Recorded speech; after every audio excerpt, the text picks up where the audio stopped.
Halo sobat bonsai dimanapun berada. Pada video kali ini saya kembali menangani bahan bonsai loa ini teman-teman. Bahan bonsai loa ini sekarang pertumbuhannya macet. Ada 3 kemungkinan yang menyebabkan tanaman loa kita pertumbuhannya macet teman-teman. Yang pertama, kemungkinan medianya sudah padat atau kurang nutrisi. Nah, beginilah ciri-cirinya jika pertumbuhan loa kita sudah macet. Daun-daunnya menguning, tidak ada tunas-tunas baru di pucuknya teman-teman. Dan kemungkinan kedua, kemungkinan besar tanaman loa kita terserang penyakit teman-teman, sejenis hama daun. Dan yang ketiga, kalau di daerah saya biasanya tanaman loa yang sudah berumur itu ada musim gugurnya teman-teman. Itu juga kemungkinan yang menyebabkan pertumbuhan dari tanaman loa kita macet. Nah, sekarang akan saya tunjukkan beginilah ciri-cirinya kalau kemungkinan terserang penyakit teman-teman. Ada bercak-bercak kecoklatan di bawah daunnya. Ini kemungkinan besar tanaman loa kita terserang penyakit. Oke, akan saya tangani sekarang.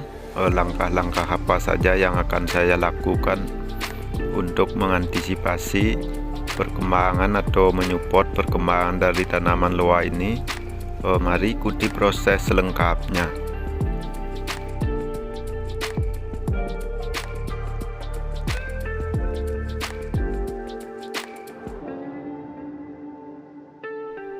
Nah, hal pertama yang akan saya lakukan untuk menangani bahan bonsai loa ini, saya akan mempruning habis daunnya teman-teman. Karena ada bercak-bercak kecoklatan di bawah daunnya, saya curiga kalau tanaman loa ini terserang penyakit teman-teman.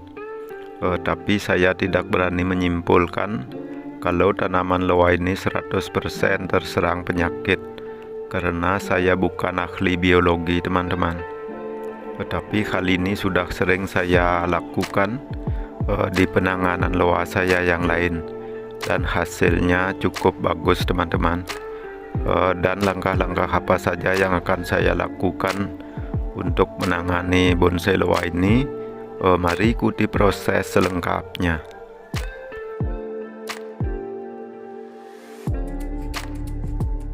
Oh ya, bagi teman-teman yang baru menemukan channel saya ini, saya informasikan sedikit. Penanganan bonsai loa ini saya lakukan dengan teknik cutting teman-teman, atau yang lazim disebut teknik cut and grow. Saya tidak menggunakan kawat untuk menggerakkan cabangnya teman-teman. Saya hanya menggunakan teknik tracking. Bagi teman-teman yang baru menemukan channel saya ini, teman-teman bisa simak penanganan sebelumnya di video-video saya yang lain.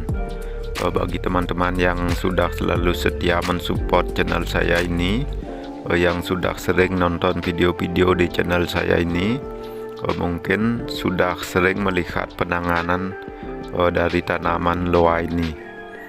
Bagi teman-teman yang sudah selalu setia mensupport channel saya ini, saya ucapkan terima kasih yang sebesar-besarnya. Semoga teman-teman semua selalu dalam keadaan sehat dan tidak kurang suatu apapun.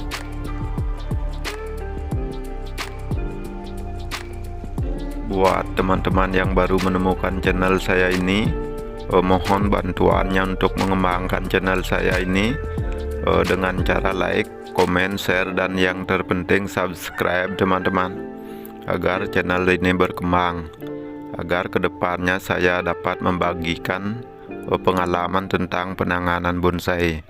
Bukan bermaksud untuk menggurui ya, saya hanya sharing tentang hal-hal apa yang saya alami dalam menangani bonsai.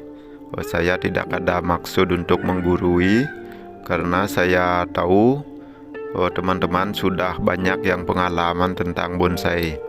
Tapi setidaknya saya dapat men-sharingkan hal-hal yang pernah saya alami dalam menangani bonsai, seperti penyakitnya dan hal-hal lain yang dapat saya bagikan tentang medianya.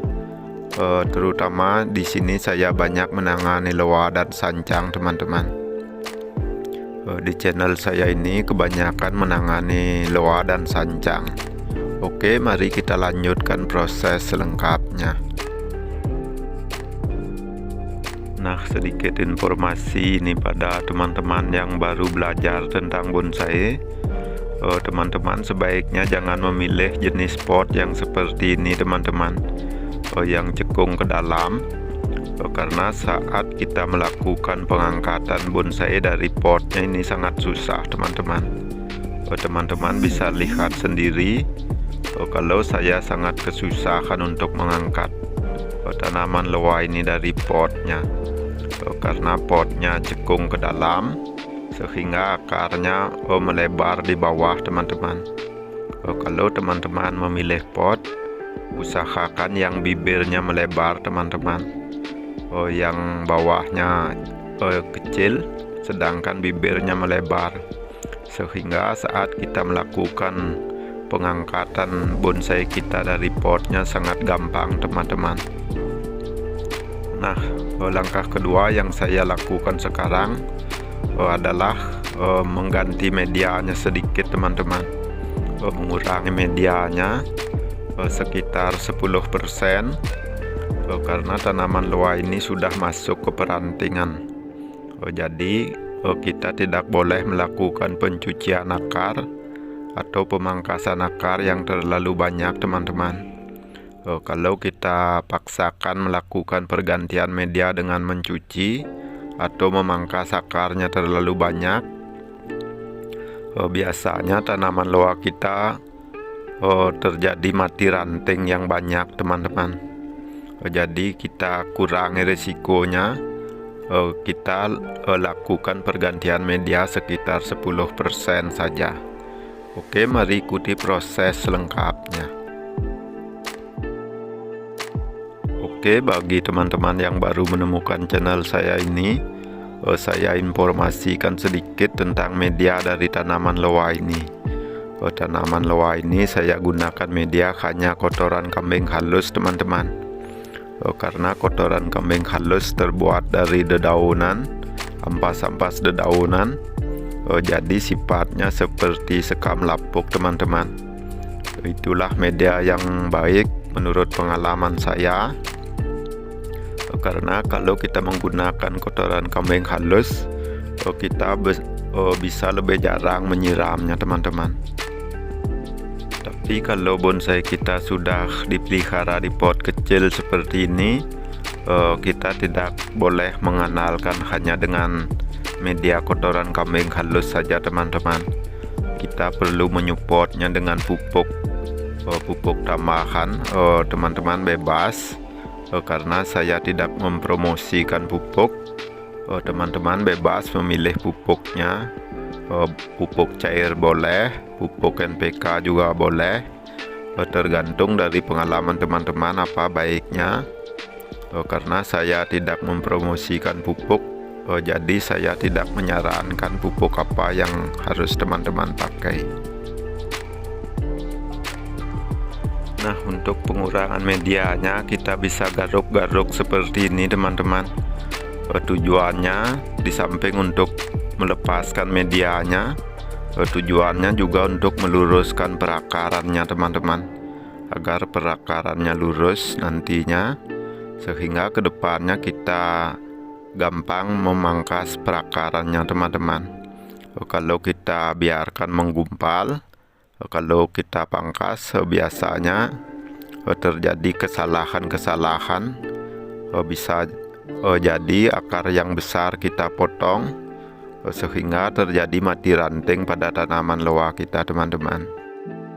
Sebaiknya kita usahakan, kita ajarkan tanaman kita akarnya lurus sejak dini, sehingga saat pergantian media atau pemangkasan akar ke depannya terjadi kekompakan hanya di akar-akar rambutnya saja, teman-teman.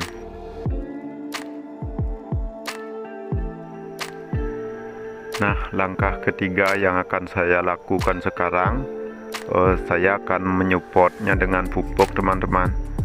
Saya melakukan pemupukan untuk mensupport pertumbuhan dari tanaman loa ini. Nah, demikianlah beberapa hal yang saya lakukan untuk mengatasi pertumbuhan loa kita yang macet. Semoga bermanfaat buat teman-teman semua. Oh ya, selain 3 hal ini saya juga melakukan penginsekan teman-teman, tapi saya lupa memvideokannya agar durasi videonya juga tidak terlalu panjang teman-teman.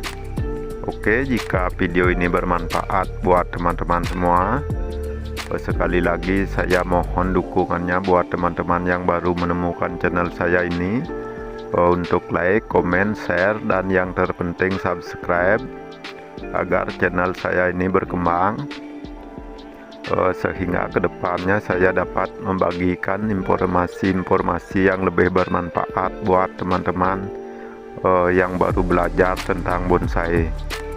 Salam satu hobi dari Gianyar, Bali.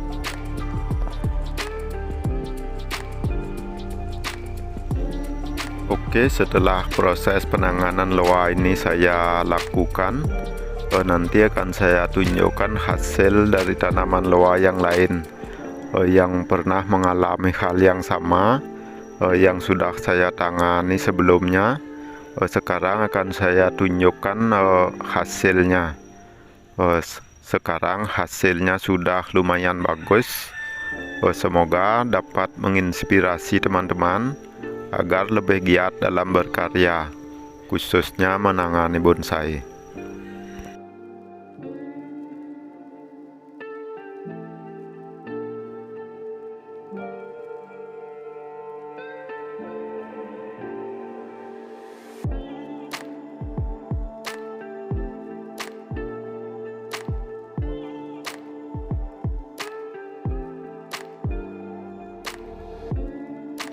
Nah, inilah tanaman loa yang pernah mengalami hal yang sama teman-teman.